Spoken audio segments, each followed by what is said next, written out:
Greetings and welcome to the University of Minnesota Alumni Association's webinar series. My name is John Ruzek and I'm the Senior Director of Alumni Networks here at the Alumni Association and your host today. Thank you everyone who's taken time to join us live today, or maybe you're listening to the recording later on. We've had a lot of great interest in this How to Get Promoted webinar, and we'll get started in a few minutes after a couple announcemos and housekeeping items. Today's webinar is part of an ongoing free series offered by the University of Minnesota Alumni Association, where we have conversations with experts about career, life, and learning topics.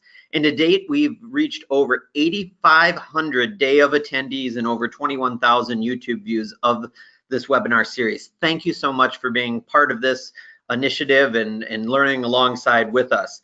Initiatives like this webinar series are made possible in part by our Alumni Association members. Thank you.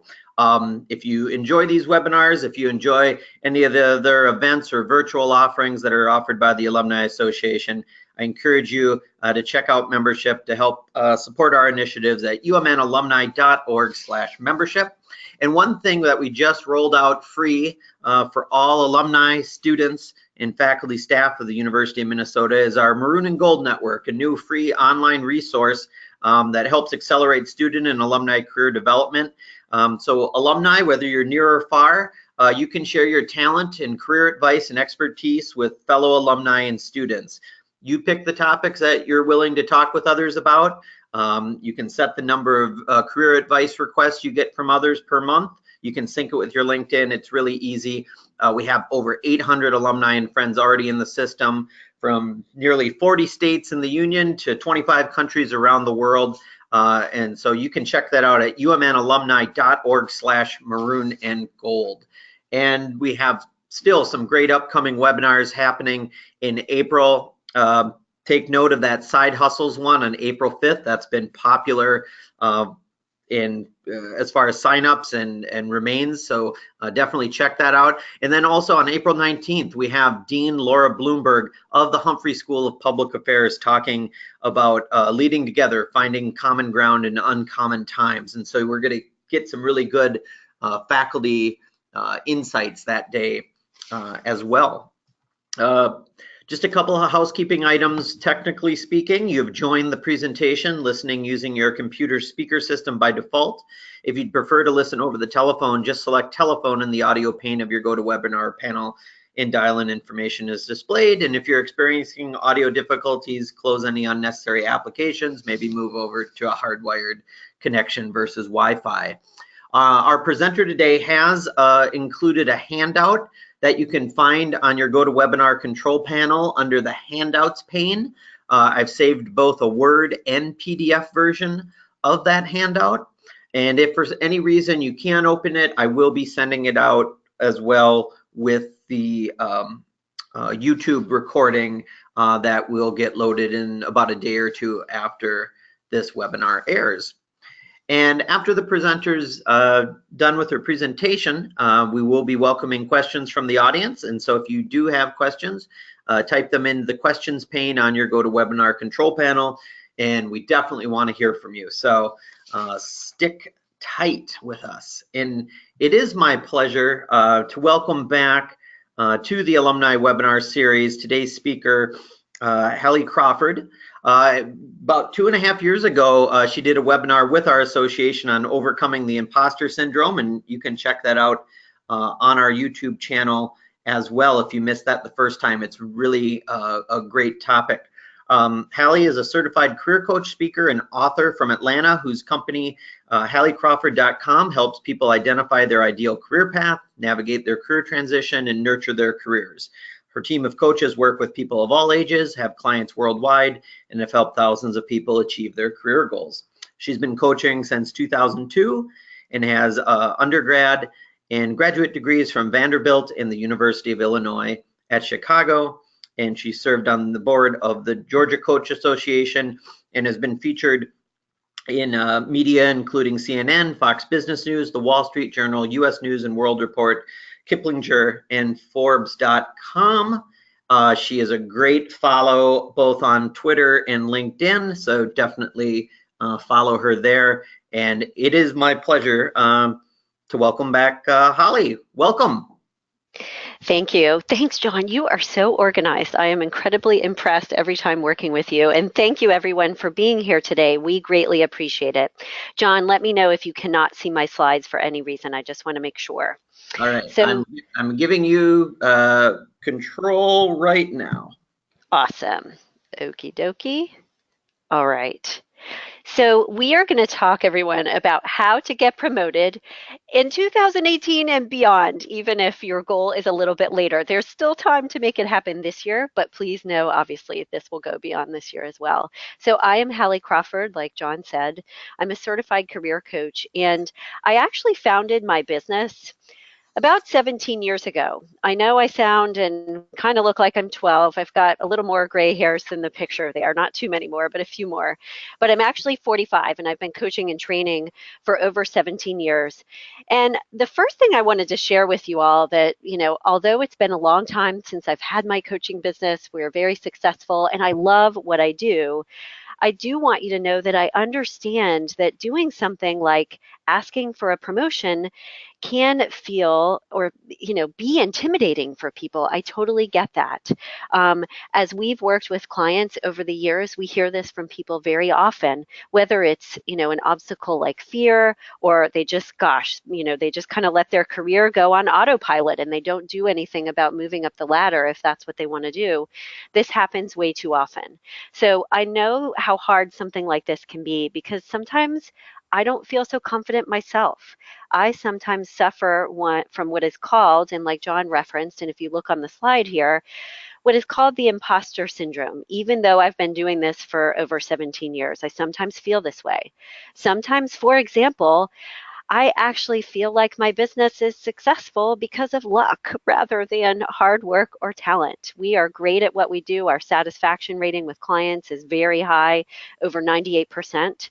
Or, they find their dream job, they are, successful in their job search, etc. But still, even despite that, sometimes I have these doubts or fears that can creep in sometimes, and it can make me feel less confident and less willing or able to step out of my comfort zone to do something, like it may feel to you. Asking for a promotion may feel kind of intimidating. So I want you to know first that I get it. And this is one of the obstacles that obviously we're going to talk about today, as well as I'm going to give you 10 tips to help you not just overcome those obstacles, the most common ones that we see, but also to get the promotion and ask for it. Okay, so here's what we're going to discuss today. First of all, 3 common obstacles, the 3 most common ones that we see typically in our clients, and how to overcome those. We're going to talk about 10 tips to get that next promotion for you. And I do, by the way, recommend, as it says on the slide here, everybody, that you perform these steps for the most part in the order that they're presented. You can wiggle them around a little bit, but for the most part, you want to stick with in the order they're presented. And then finally, we're going to talk quickly about 4 basic things to avoid to keep yourself in the running for the promotion, kind of bad habits that we want to make sure that you don't do. And if you would like, in addition to the YouTube video recording, if you would like a copy of this presentation, please don't hesitate to reach out to me, by the way, for the presentation or any of the tools that I mentioned today. I'd be happy to send that to you. Just email me at admin@halliecrawford.com. Happy to do that. And if you have additional questions that we don't get to after the presentation in our time today, feel free to email those to me as well. I'd be happy to answer. So this is our basic agenda. So first of all, why is it important to talk about the obstacles at the get-go here, okay? The reason why is because what we talked about just a second ago, getting a promotion can feel overwhelming for people, and it can feel competitive to people, especially when you read statistics like this on the slide here. With so many other people looking for jobs, and in some cases so few picked for the interview, it can kind of freak you out if you watch the news too much or read these statistics, okay? But you have to not go there. You can't let the fear obviously dominate your thoughts and prevent you from making this happen, okay? So you need to keep in mind that. Take a look at the next slide. That the good news and the truth is that leaders are needed. If you look at these statistics here, okay, companies are in need of qualified and engaged, excited, enthusiastic professionals to take the lead in their companies and in their organizations to improve company performance, okay? So the talent is needed, people need to get these promotions, organizations need you to move up, okay? And by the way, I did want to just say this actually too. I wrote an article several years ago as well about, what if you don't actually want to climb the corporate ladder and you're happier kind of staying where you're at?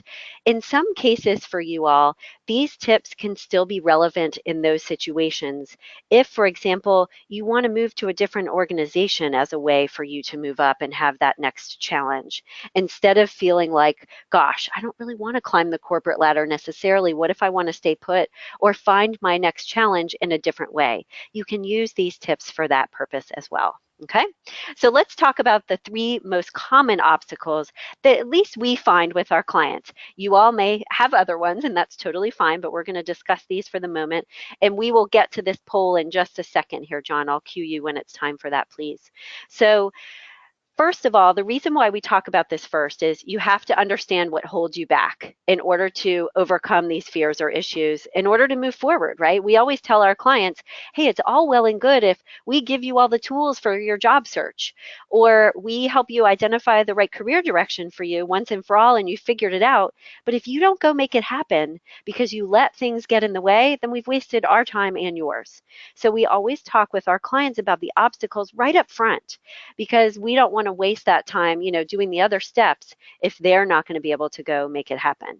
So before you work on the steps that I'm going to give you here today, I want you to do a quick gut check, everybody, and get your pen and paper out for me, please.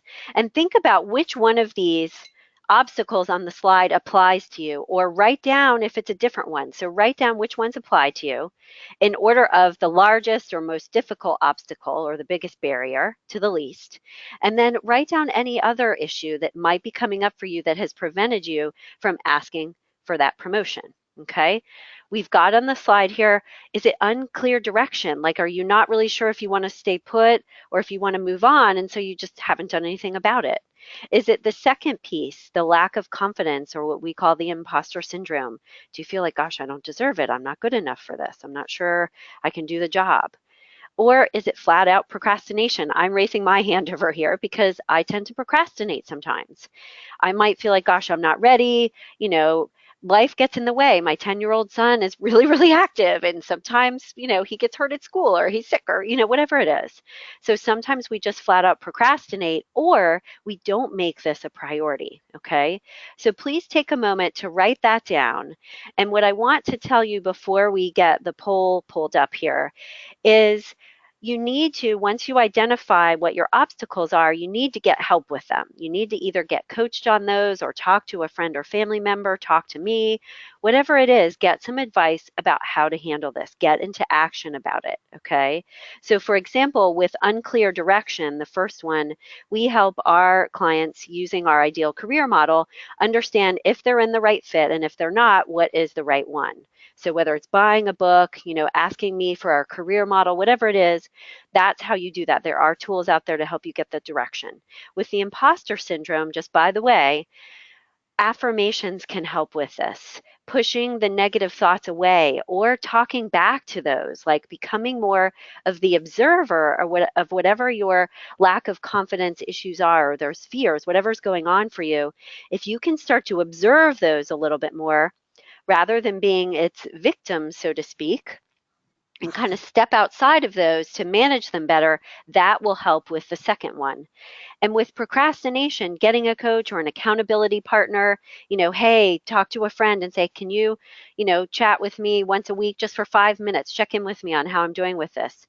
And evaluating your schedule to create the time to make this happen, that's the thing that you need to do with the procrastination piece. Look at it and say, how can I build this into my existing schedule? Do I need to work on it while I'm eating breakfast or during my lunch hour, just for 30-minute sessions a week, whatever it is?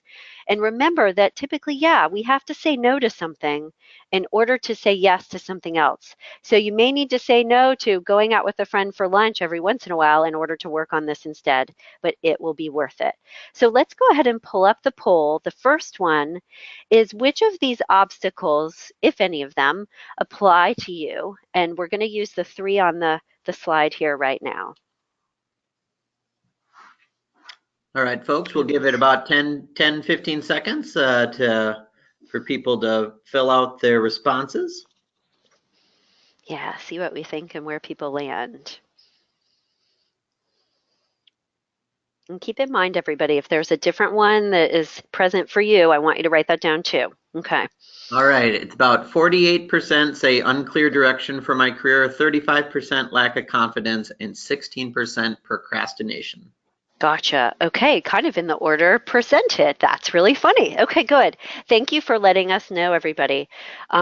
So please remember the tips that I just gave you for each one of these areas and get clear on your direction. Remember that that can take some time. Any of these, actually, it can take some time to build a new habit or figure out the right career direction for you. But once you do so, then it's time to start working on these tips, okay? So let's take a look at the next slide here. And we've got another poll on this slide. We will get to that in just a second, John. I apologize. This one actually is back to back.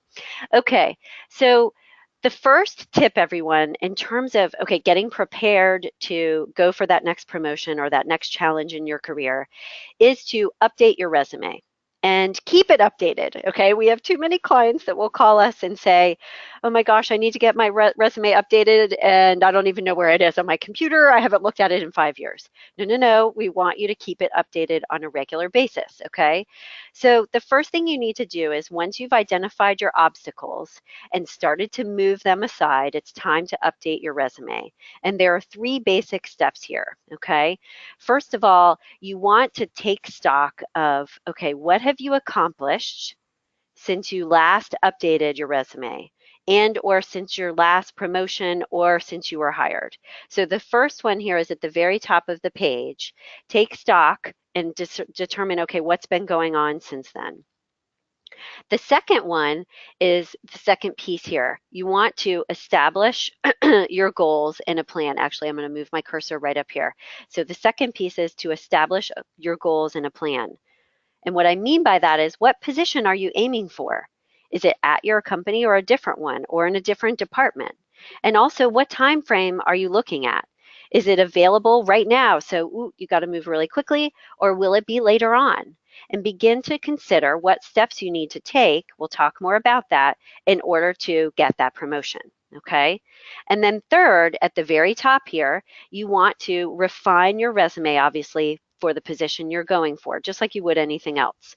One quick tip about your resume, everybody. We recommend saving a master copy of your resume that has everything on it that you don't touch and wiggle with or move things around, okay? Has everything on it. And you create each of your tailored resumes from this master version.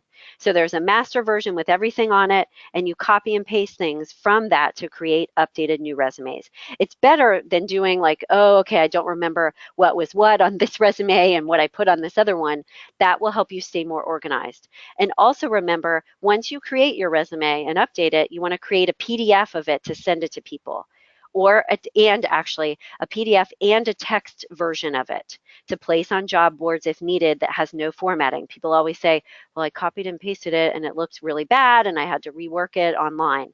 So a PDF version is ideal for emailing it or uploading it as an attachment, because then the formatting in Word won't get messed up and it'll still look good. And then the text plain version is if you have to copy and paste it into like an online job application. Okay, and here's the deal, everyone, and then we'll talk about what's on the slide a little bit more here. But as you're updating your resume, make sure you have a professional profile or summary statement at the top explaining why you're qualified for the job. We personally do not like objective statements. We kind of think they know what your objective, their job, right?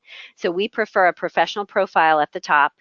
Make sure that you add transferable skills if needed to fill any gaps that you may not have for the promotion or that next job. Transferable skills can fill in those gaps. Here's how I've done or utilized this skill just in a different way, okay? And by the way, it's okay to add some things in that are like volunteer experience or freelance work if needed to fill in some possible gaps. But remember too, obviously, that specific relevant experience would always trump that, okay? And we're going to talk about all that more in a few minutes. So take a look at this slide again, everyone. You want to obviously update your resume to reflect your accomplishments to date, okay? You want to identify your goals, what position, where is it that you're going for, what's the timeline, and personalize it for the position that you want, like we said, in the master copy of the resume, okay? PDF and text version. And finally, what we recommend in terms of keeping it updated is you want to keep it updated every 6 months, okay? Um, Ideally, because then that's, your accomplishments and everything else is going to be fresh in your mind. So let's go ahead and do this poll, John, the second one. How many people on the call today keep their resume up to date? And what we mean by that is, give or take every 6 months. Doesn't have to be exact, but close enough. All right. Yeah, this one's pretty close. 55% say yes, I keep it up to date, and 45% say no, I do not keep it up to date. And I'll admit, folks, I'm probably in the camp where I'm not keeping it up to date, and so I need to be following some of this advice as well.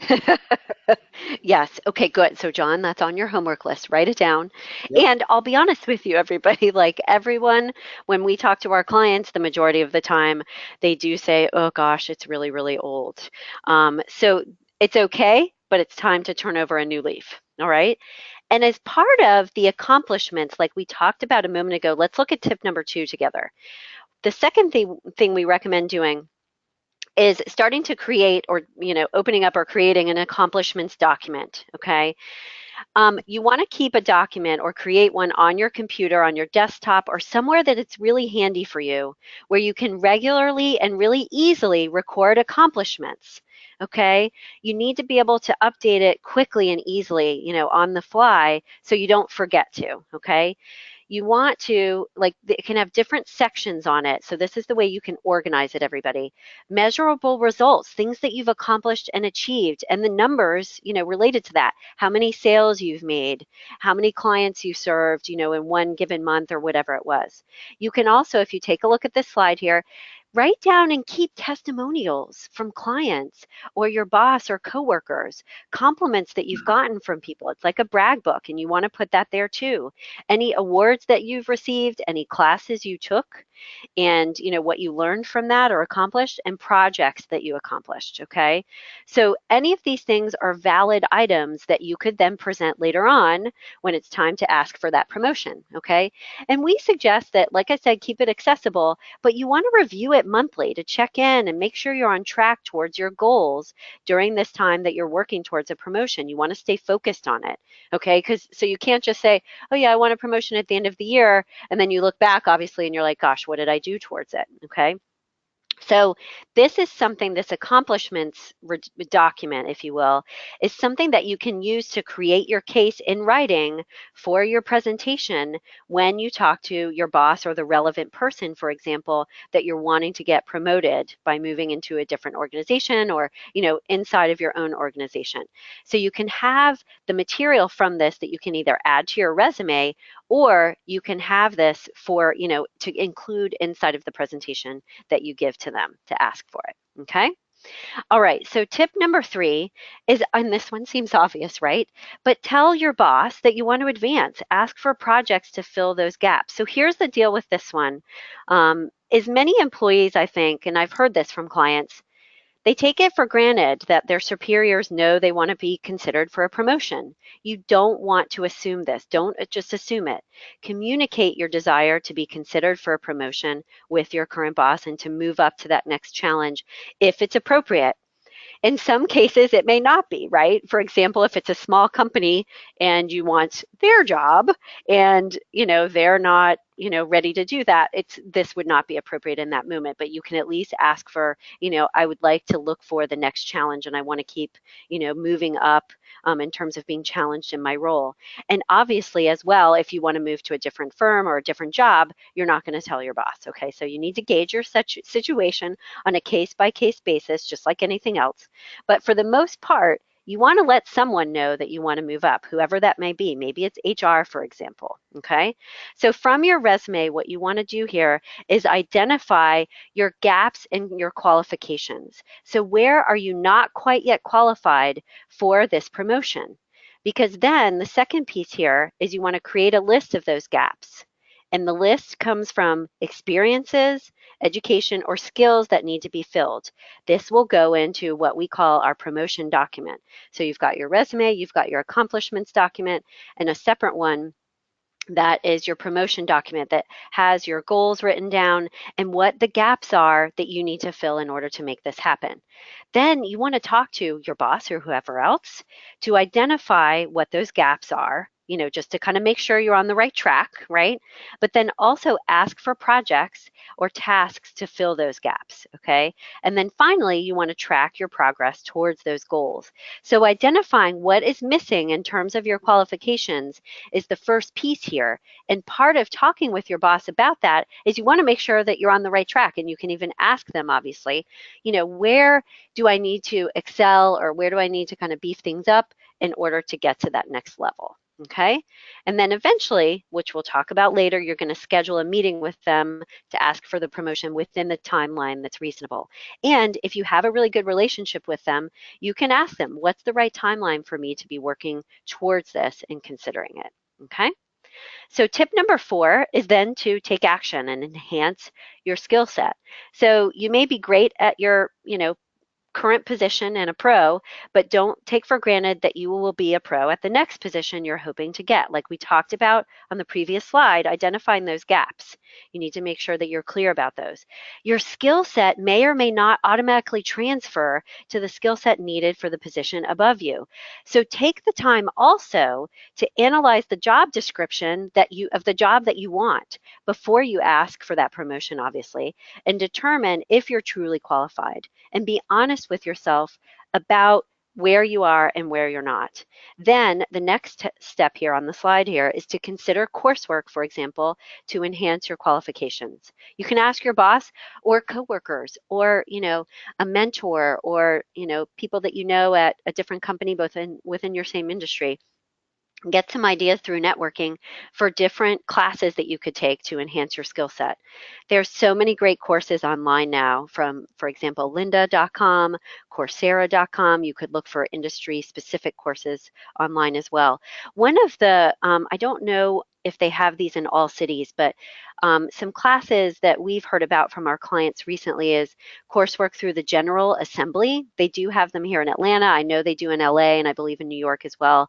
But for those of you, and probably just larger cities, I think that's where they are right now, it's called General Assembly, and they do have some great professional development classes. So you can check that out. And also check out coursework from your alma mater, right? And John didn't pay me to say this. I tell this to everyone, is check those things out as well, whether it's online or in person. So there are ways to obviously enhance your skill set. You can check out certification programs. Sometimes people will say, gosh, I'm not ready to go back to school. Like I'm not going to go get another undergraduate degree or master's or whatever. Look at your industry association because they will have classes listed and sometimes there will be certifications offered that are going to be helpful for you. Shorter, less time and investment. Local college courses, you can research, local community college, those kinds of things. Those are a possibility as well. And what we recommend in order to identify how to fill these gaps or get some ideas is you can research the LinkedIn profiles of those people who are already in the positions that you want to be in. What qualifications and relevant education do they have? Do kind of a quick survey of between 5 to 7 people's LinkedIn profiles. And what do you see that they're promoting on that profile and what background do they have? You can also, and I would highly recommend this, conduct informational interviews with those in higher level positions, the ones that you're considering at different organizations. Leverage your alumni network to talk to people and just chat with them in an informational interview. Be clear about that, not saying I want a job from you, but I'm looking for information. What are the soft skills required that people may not know about that are important for this position that I need to make sure I communicate to my boss when I'm asking for that promotion? This is where you can get that insider knowledge. So conducting that informational interview for 10 minutes even, it doesn't have to be that long, you can find out, the real nitty gritty about what's going on and what you need to be working on, okay? Tip number 5 is to take initiative. And what I mean by this is it's not just, showing up prepared for a performance review by filling out the standard company form or, being on time for work, that kind of thing. But you really actually want to think, kind of broader about taking the initiative. And if you take a look at the slide here, these can give you some ideas, these bullets here. So for example, consider these things. How do you handle problems currently at work? Do you tend to just like point them out? Or are you really good about pointing them out, but then saying, here are like 5 possible solutions, and then identifying people that could actually kind of fill those gaps and help with those solutions? Do you only identify the problems or possible issues, or do you try to really actively find a way to solve them? Do you come to meetings with like the negative results of a current problem or issue? But do you also show up, for example, with a strategy that you can be involved in for implementing that solution? If you tend to, for example, stop at identifying the problems, your superiors may not think you're qualified to handle more responsibility. So one of the things that you can do is identify an area in your organization or in your department right now that needs improvement, and think about right now the steps that you could take to fix it or that you might recommend. So take a look at this slide here. Work on tasks that you haven't been asked to do so. Volunteer for a little bit of extra work, offer solutions to problems like we said, suggest improvements. The other thing is to observe and emulate, this one right here on the slide, kind of observe and emulate the people who are leaders in your organization, that are the good leaders, right? That you kind of look up to. Create a list of the soft skills and the things that the actions they take, or how they come across during a meeting, what kind of, language they use, what are their nonverbals, to understand like what are the qualities, kind of the essence of a true leader at your organization, so that you can also do that. So before we talked about the hard skills, right? The skills and experience you need to get and all of that. This is more the intangible stuff, and that can be just as important, because people need to see you as a leader and feel like you are as well. And then something at the last one here, I always have to put this in here because something my mom always says is dress for the job you want, not the job you have. And that's why we've got the guy here with the suit, okay? So there is something about having the right attitude, right? And dressing for the part that you want, because it can make you feel more confident and act more like that leader that you want to be and that deserves that promotion, okay? So thank you, Mom, for that saying. Actually, I know she didn't make it up, but I always like saying it to people. Okay, so let's do tip number 6 here, being confident. So it relates to the one that we just talked about. And here's the deal with this one, everyone. So piggybacking on like being the person who deserves the promotion, like we just talked about, like emulating that and being that person now. There are mental obstacles, like we said, that can prevent you from advancing. So let's talk about that for just a second here for another moment, because we talked about the obstacles at the beginning and you all identified, what they were. So what you want to do is step into your confidence here. And here's the deal if you take a look at the slide. You want to watch out for the imposter syndrome, and notice what your attitude is about, asking for this promotion. So here's the deal, everybody. Attitude is critical because your attitude affects your actions, which in turn affects your outcome. So it's not just about, everyone, whether or not you ask for the promotion, but it's also about how you come across when you do so. Again, what are your nonverbals? Are you in a confident, like stance or body posture? Are you, articulate when you're asking for it and speaking, like a newscaster almost, in a confident, assertive way? So you have to kind of gut check your attitude and make sure that you feel good about asking for this. 85% of our clients, when we ask them at the very beginning, what's your biggest obstacle to achieving your career goals? 85% says, or they say, that they are their biggest obstacle to their career goals. So we're all like, luckily they're honest about it, and you have to be honest with yourself about where you might be getting in your own way, okay? And like we said, watch out for the imposter syndrome. Some of the actions that you can take, and then I want to give you a quick example before we move to tip number 7. Some of the actions you can take are writing an affirmation about what's true about you and why you would deserve the promotion. Make sure, by the way, everyone, that if you do come up with an affirmation, it has to be real and honest. You can't just say, I have every single piece, that's required for this promotion. If that's not true, that's not going to work. So you have to be honest about it. And you could say, for example, I know I have the ability and the majority of the skill set to get this promotion. I will work on the rest and make it happen. So when you write an affirmation, make sure that it's true and honest. The second piece is notice your body language. How are you coming across in meetings, that you're currently in right now? Are you confident? Are you prepared? Are you speaking up? Are you asking questions? Check out, how you're coming across body language wise and verbally as well. And then also another thing that you can do to help boost your confidence is come up with a list of past accomplishments and write all of those down. We've had our clients do that, and it's really helpful for them. And by the way, let me just say one other thing actually about body language here in terms of actions. It's really funny because when we'll work with clients about their confidence and increasing it, and I tell them, get into like a more confident body posture, whether it's sitting up straight or standing up or your hands on the table or off the table. Learn for you what your kind of confident stance is, everybody, because that will help you just come across more confident in meetings and talking with people just in general. So find like that body posture for you that makes you feel good and like really solid in your gut, that you've tapped into your inner confidence. Okay. Quick example here. Is, and it relates to actually the imposter syndrome. If any of you feel like you're not qualified to ask for this quite yet, although you actually are, or you feel like you don't deserve a promotion, we had a client several years ago at Home Depot who actually, and I didn't learn this till later on in the coaching, she didn't have a college degree. She had advanced to very high up in the organization without it. But because of that, for her, she felt like, gosh, it was just luck. And, it wasn't based on her own effort and skills. Like she'd been given a break and her bosses just liked her, so they kept promoting her. So we gut checked her obstacles and said, you know what, this is not accurate. It's not true. And once she got over that, she had stayed in this same position for years at Home Depot. And once she started to work through the tips that we're talking about today, but especially get over that obstacle kind of from the get-go, she just took off. And now she got a huge promotion for a job at Sears. It was such a big deal for her. Her family, they lived in Atlanta at the time.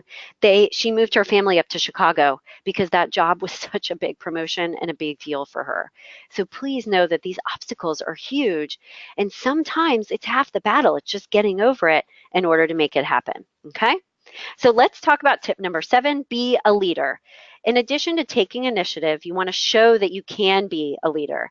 You may have a strong work ethic and, like we said, you may have a lot of good things going for you, but that isn't always enough to get a promotion. Superiors look for people who show leadership potential to advance them, obviously, within an organization. So one of the things you want to write down here, everybody, is ask yourself if you are truly being a leader in your current job. Even if you're not in a high up, level position, are you being a leader within that position? So here are some things that you need to do and start doing in order to show that you deserve and can handle the promotion. Are you a person in your current job that helps motivate others, motivate your teammates? Do you take a leadership role in meetings or in your team, even if you're not assigned to? Do you take a leadership role and take the initiative, and try to get things organized and get things going? You need to be able to show that you can handle conflict effectively, okay? Because that's a big deal within a leadership position.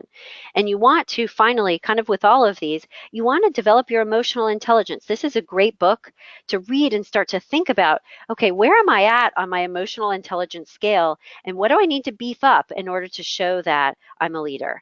And I want to show you this next slide here, everybody, for the top 7 qualities that employers look for.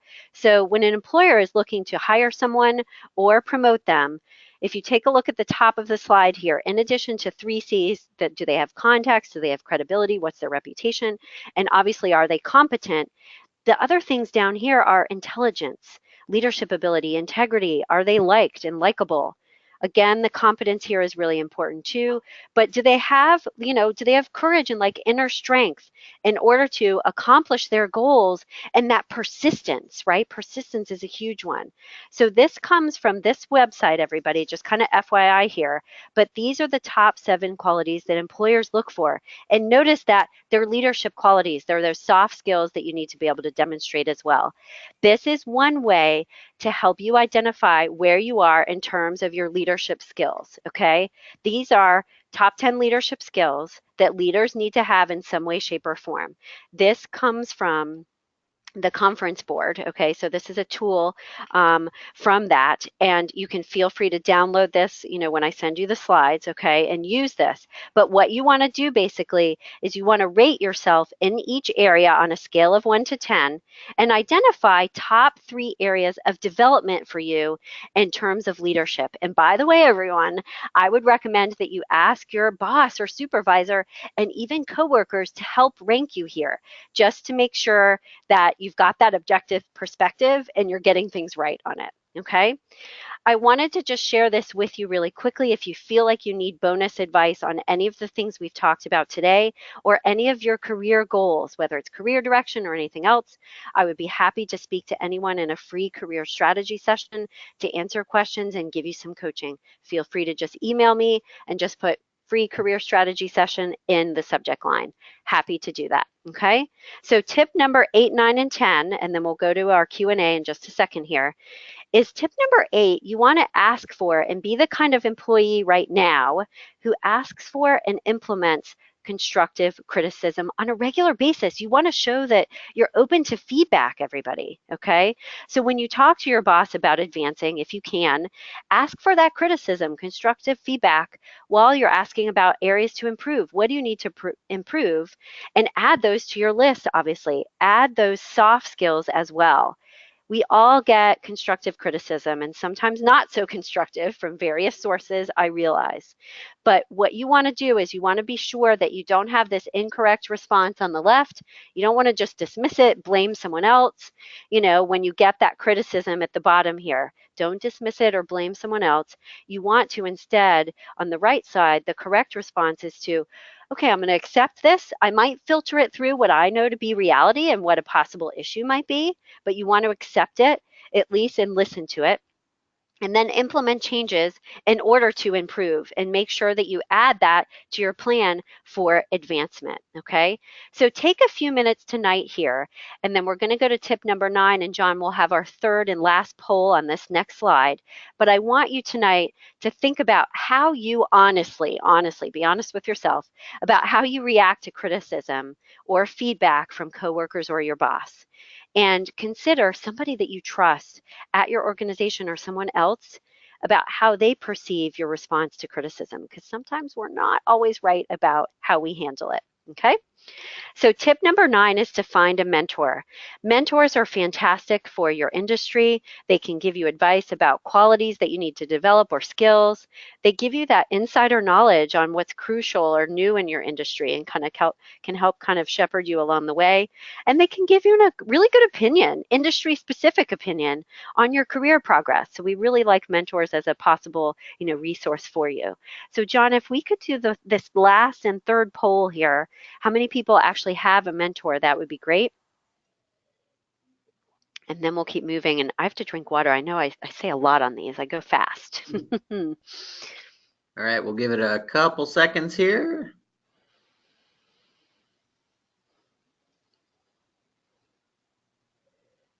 All right. Well, wow, 71% say no, they do not have a mentor. 29% say yes, they have a mentor. So yeah, definitely a need there, and I'll put in a shameless plug. While it's not like a formal mentoring tool, do check out that Maroon and Gold network, where we have 800 alumni and faculty staff who've signed up to share career advice with folks. So it can maybe be the first step as far as either an informational interview or a possible mentor relationship down the road. Love it. Perfect. I want you to say that. That's perfect. So remember, everyone, for those of you who don't have a mentor, it doesn't have to be totally formal either. It could be someone that you look up to and you have lunch with, twice a year or whatever it is.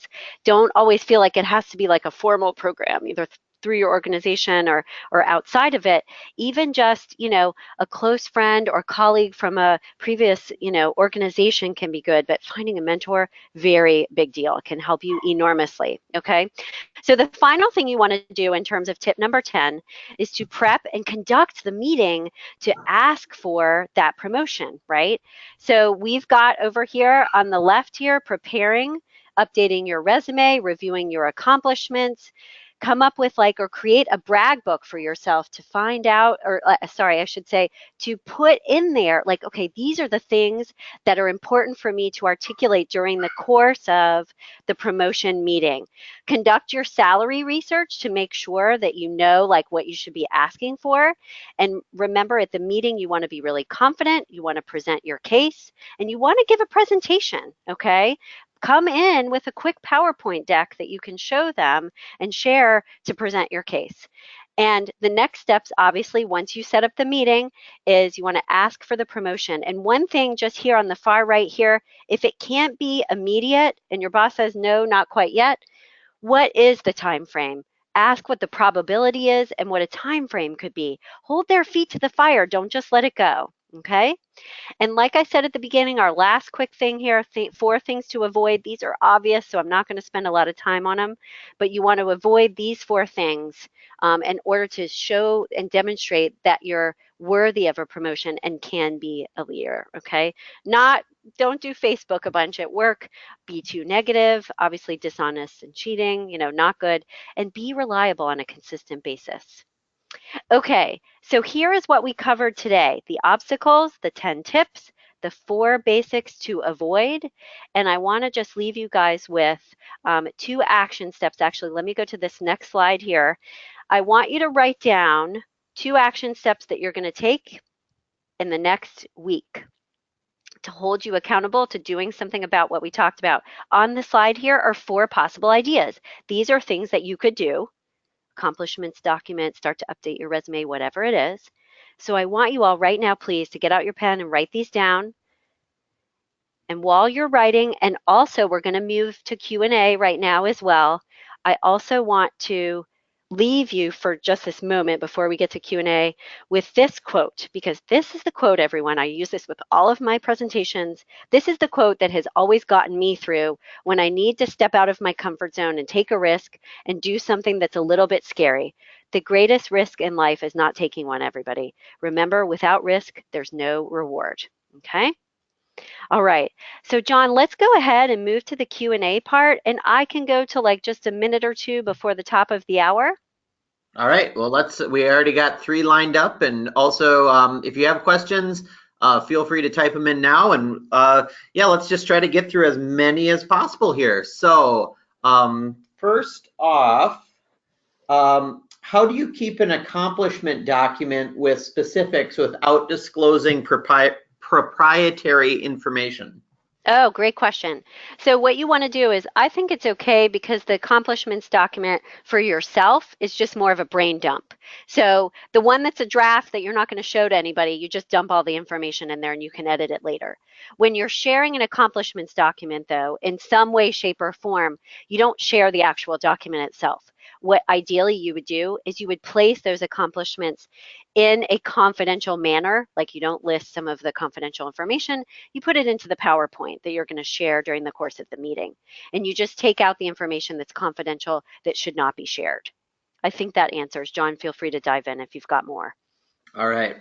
Another question from a listener today. Recent research is showing that the 7 qualities employers look for appear to be different based on gender. Any tips for women? So the one, John, make sure I've got it right. So the tips that I shared seemed more male, like specific. No, or as I'm interpreting it, the person online is just saying that maybe she's read some things where not so much the ones that you shared, but that there might be some difference as far as the qualities people look at based on gender. So maybe Yeah. the question is, from your opinion, does that vary between gender at all? Yes, yes. Okay, good question.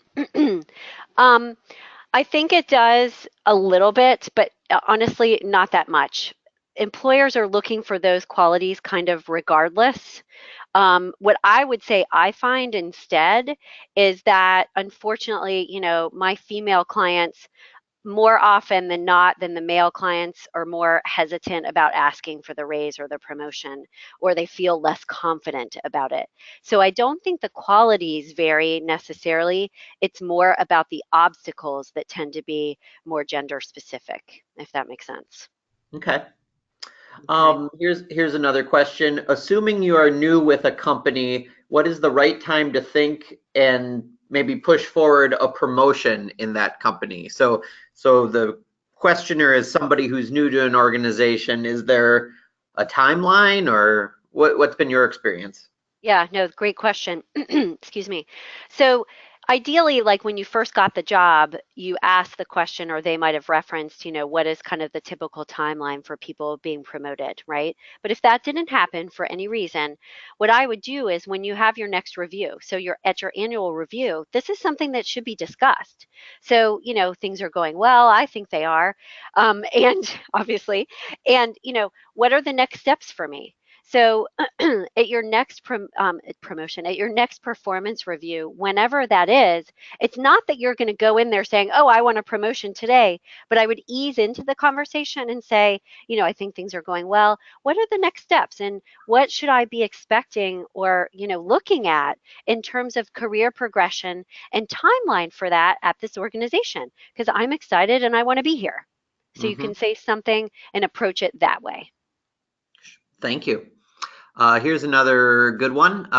What if you have done all the things covered in the presentation and your boss says they agree and would like to promote you and that they just need to put in the request to HR, but then they procrastinate? I have tried to ask for a specific deadline, but the boss resists. Why could this be? Great question, because I was going to say ask for a deadline. So, what I might do next, if you've already done this and asked for a deadline, I might, try to sit down with them and have a heart to heart and say, kind of probe a little bit for why the procrastinating might be happening and invite them to be honest with you about what's going on. Hey, we've talked about this. You said that it was something that would be a possibility. Um, is anything else going on that I should know about? Or is there something I need to do to help move it along? Because, I just kind of wanted to know what might be going on behind the scenes. Just be Mhm. direct and honest about and ask what's going on and say, please be honest with me. I'm totally open to that. Invite them to tell you what's up. Okay. Another participant today says there seems to be a growing amount of age discrimination where companies are looking at youth for fresh ideas. How can we, I'm assuming the maybe the older candidate Hmm. or person within the company, how can they sell their wisdom? Oh, great question. So what you want to explain to them and sell is say, like, look, I can hit the ground running. Show that actually also your experience and expertise is valuable because you don't need a lot of training. You have a lot of connections in the industry and you can leverage them. That you don't need to be kind of babysat, like not, and I'm not saying anything rude about the younger generation, but that you can work independently. You don't need a lot of guidance. And that the wisdom is life wisdom, not just, career wisdom, that you have solid decision making skills as well. On the other side of it, what you can do too is you need to brush up on those skills and those things that the younger people might have in spades and you don't have quite yet. So figure out what needs to happen on social media if that's part of, what's important to the organization. So on the one hand, promote what you do have, but on the other, identify if there's stuff you need to improve. All right, we still got a few more questions here, so we'll use the next 5 minutes to try to get to as many as possible. How do you differentiate from your peers who may also be looking at the promotion? Many times you don't know who you're in competition with and are working or limited by opportunities offered by the job. So I guess the root of it is, how do you differentiate from those peers who might also be looking at the promotion? Sure. Identify, even if you don't know who they are, who the competition is, identify and try to understand from what you can tell competition even outside of your organization and like in general, people who are in your role, in your type of organization. What are the soft skills that you have that are different? Do you really shine in, managing your team members in terms of like understanding what their strengths are and putting people in the right role or asking them for the right things? Or are you really good at like motivating others? Like dig underneath what your soft skills are that may help you stand out from the crowd, because those are typically the places that you can stand out more. Like I'm really great at assembling, the perfect diverse team in order to work on projects. Or gosh, I'm great with numbers and all of my projects are always under budget, by this amount or whatever it is. So just get really nitty gritty and kind of nitpicky about what those soft skills might be.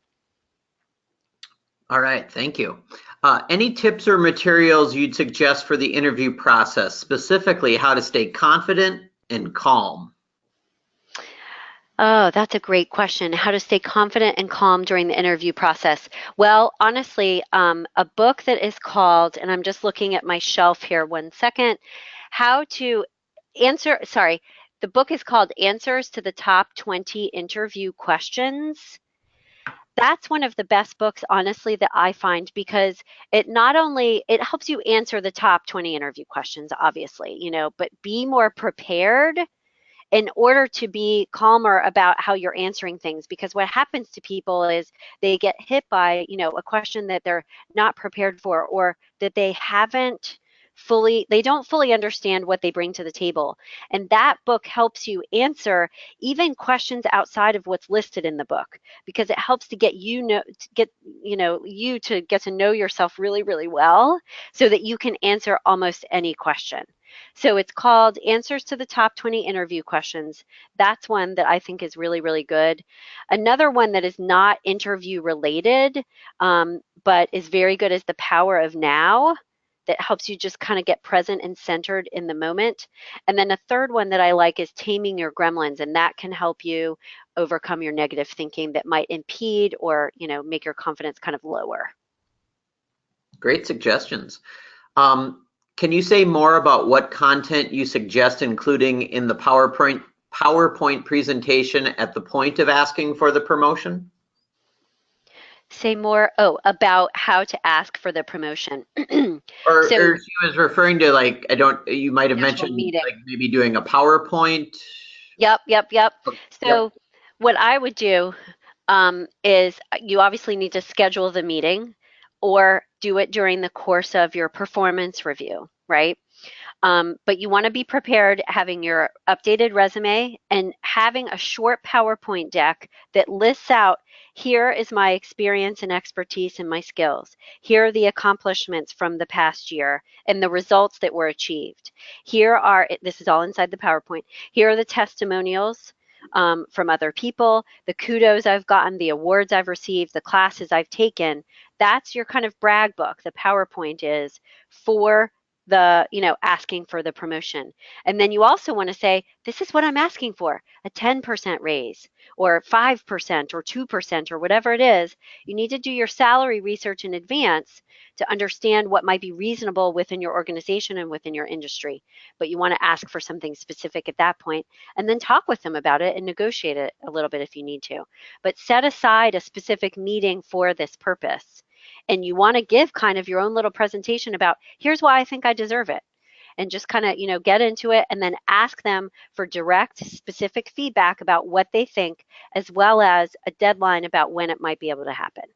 Great question. All right, Hallie, thank you so much for your time. We had a few more questions, but as people can see on the slide, if you want to get in touch with her to ask anything else, the information is there. I want to make sure that you get out on time as well, but just want to say thank you so much again for sharing your time and career expertise with our audience today. Anytime, no problem. Thank you so much for your time today, everybody. I really appreciate it. All right. Thanks, Hallie. All right, everyone. I'm going to switch back to my PowerPoint. But thank you again to everyone who's taken time to join us today. We have more great webinars coming up throughout April, so definitely check those out as well. And thank you to our members and all alumni. Again, our Alumni Association, we serve all alumni.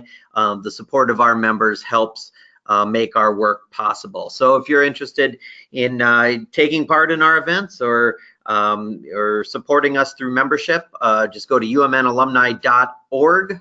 You can find all our activities there, and then umnalumni.org/membership as far as if you're looking as far as membership.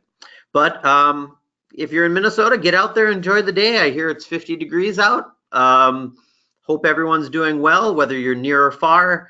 Thank you so much for taking time to join us today, and we'll see you next time.